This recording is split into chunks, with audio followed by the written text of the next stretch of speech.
Hi, and welcome to our third episode into 2023. We are doing our second Freaky Friday. Yes, it's Freaky Friday and our third episode in our quick little mini series of the 3 things to stop doing in 2023. Yep, and we're really excited to talk to you today about your sex life and why this is important and why you should stop saying no in your sex life. And for those of you just tuning in, I'm Kayla. And I'm Amy. Yep, and we are excited that you're here today. Yes. Okay, Amy, so Freaky Friday, we really want to start with a disclaimer, before we jump into this episode, because we really don't want to lose listeners because they're afraid of what they're going to hear on Freaky Friday.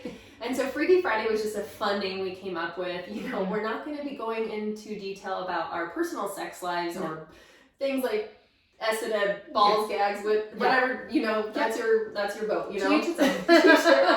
This is really just to help other women who are married and maybe are just struggling with that connection and that intimacy. And so we are going to discuss marital intimacy just on a respectful level. And so it's not by any means, off the wall crazy over here on Freaky Friday. Right. And one of the reasons we're doing this is because we couldn't find a healthy place that would talk about marriage sex life. Because if you want to go find something about married sex life, you're going to find books about cheating or about threesomes or about things that are not going to be healthy for your marriage. It's really easy to find those, but it's not easy to find a safe place for women to talk about sex and how to make sex better for them. Absolutely. And the relationship. Absolutely. So what's our topic for this Freaky Friday episode? To stop finding reasons to say no to sex. Yes. It is the easiest thing to say no to, I think.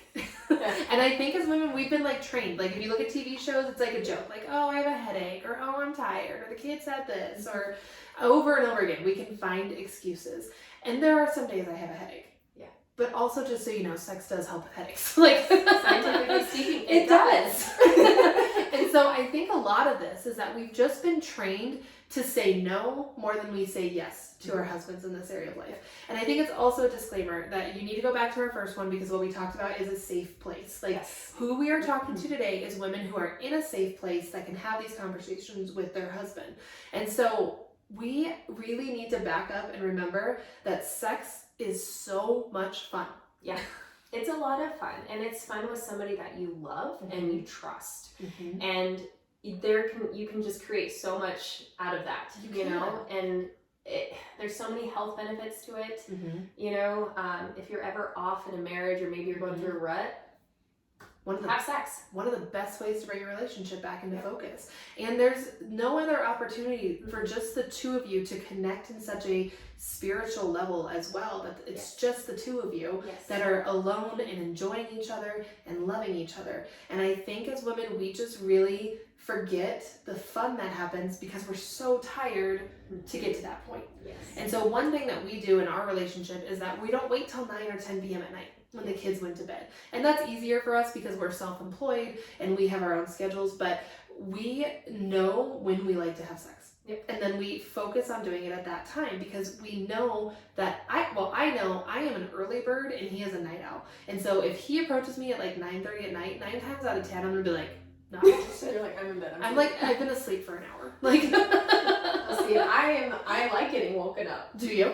I don't like the morning because I always am oh my god, my breath or my hair or my face. I'm turn the lights off, kind of thing. But it's you guys just stop saying no. Yeah.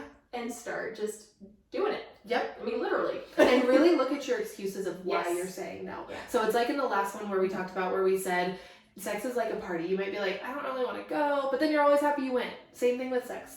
If you can get past the frankly bullshit excuses that you're creating in your own head and go and have fun with your husband, you won't regret spending that time with him. It's never bad when Jesse and I do that. And it's never bad for me when I say oh, I'm tired, I don't know if I want to, or I have a headache or things like that, and then I push through and do it. I'm always grateful I did. Yep, absolutely. And so just figure out why. Why are you saying no?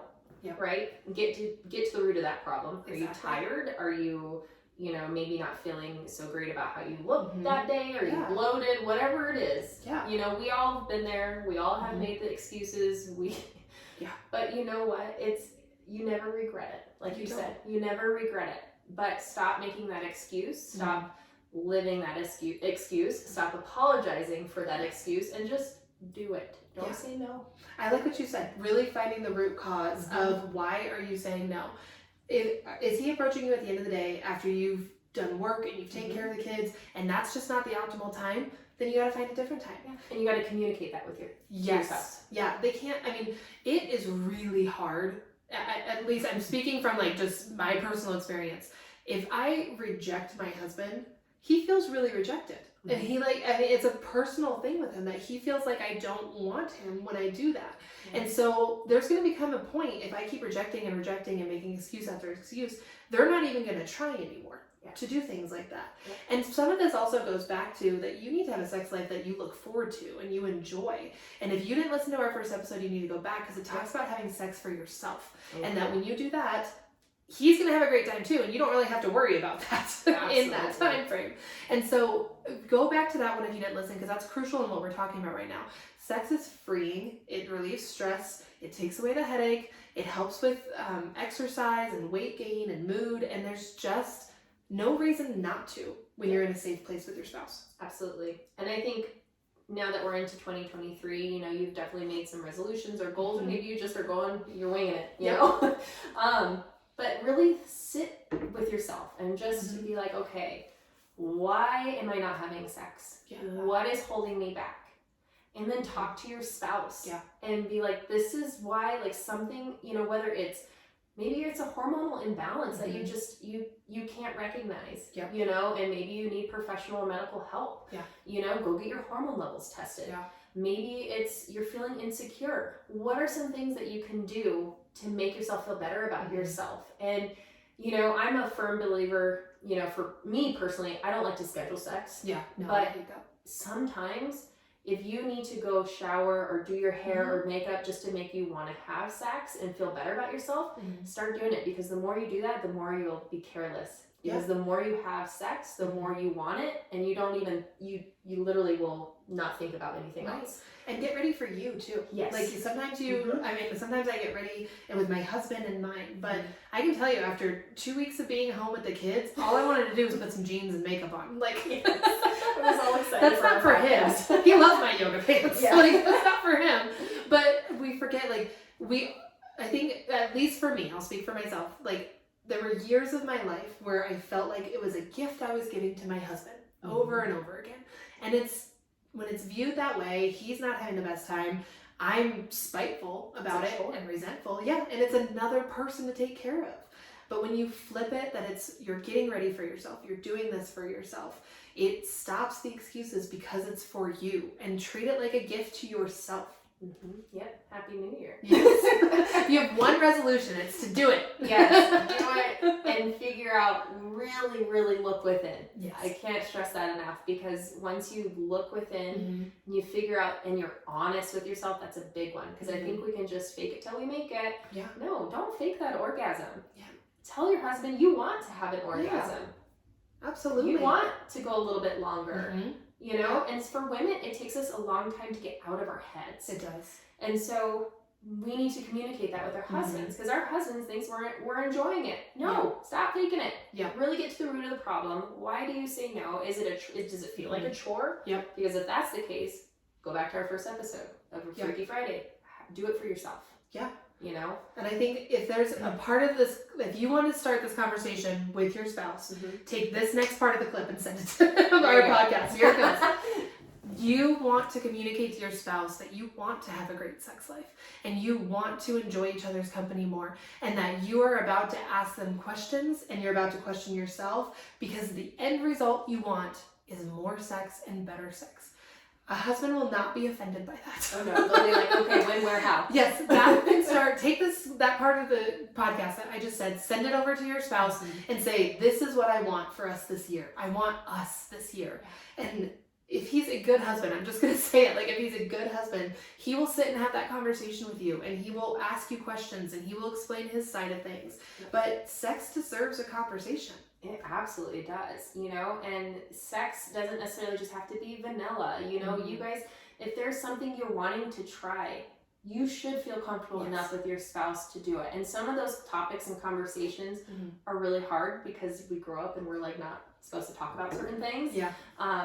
But there's ways to do it. You know, do it by text. Be like, hey, I really wanted to try this position, but I've been too scared to bring it up, you know? And I think as moms, we just want it, like, we get in this place where we want to get it over with. Yeah. We know we have to do it because we're married, it's our spouse, like we feel like we need to give them that. Yeah.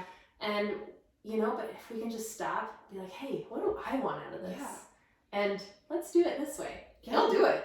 Yeah. We know they will do it. And then they'll we be excited. Yeah. Yeah. They'll never say no to that. They'll never say no to that, you know, and they'll be like, oh, okay, you know, and get kids, you know, if you have been in a rut and you have, let's just say, a dry spell. Yeah. My best advice to you right now, and you've been saying no, you've been making excuses because the holidays have been crazy for everyone. You know, I've heard from many people that it's just really, just life kind of sucks right now. Yeah. You know, and there's so much negativity. And the last thing you want to do is get freaky with your husband. Yeah. So what I would do is I would get a sitter for the kids or schedule one-on-one time, you know, and just have fun and make it about you two. Yeah. You know? I agree. I think you really do have to get back out there. It's worth a conversation. Sometimes in my life, if I don't feel like doing it, I still will just do it, because sometimes when we've done a dry spell, I just don't think about it the way that he thinks about it. But then when we overcome that and we're out of the dry spell, then I start thinking about it over and over again and more and more. And then I pursue him and he pursues me and we flirt all day, and it's I love fun. flirting. I It's know. so much fun. And as when we're married, we think that that part of our life is over, but it's not. And I think at some point we're going to start talking about the love languages too. Like, especially if your spouse is a physical touch love language, that doesn't necessarily have to always mean sex. That means touching on the shoulder or hugs or kisses or things like that. But you have to understand that even in your sex life, you have to understand what their love language is. Absolutely, yeah. Love languages is going to be a big one that we should probably touch very soon. I think we have it scheduled for February because February is the month of love. Yes. But it is very important. And if you're not familiar with it, there's a book called The 5 Love Languages. And there's even ones for your children, which I have done with my kids, and it's a big eye-opener. So definitely do that with your spouse. Figure out what they like, what they need, you know, intimately. Yes. And you'll never regret it. No, it's never, there's nothing that we've talked about that's going to make your life worse. No. It's only going to make your life better to know this about yourself, to know this about your spouse, to know about how you need to connect together, because this is the only time you're away from the world. When it's just the two of you and no one else can interfere in your relationship. And that is a beautiful time that you should crave and you should want more. Yeah, I agree. Yep. You hit the nail right on the head. Yep.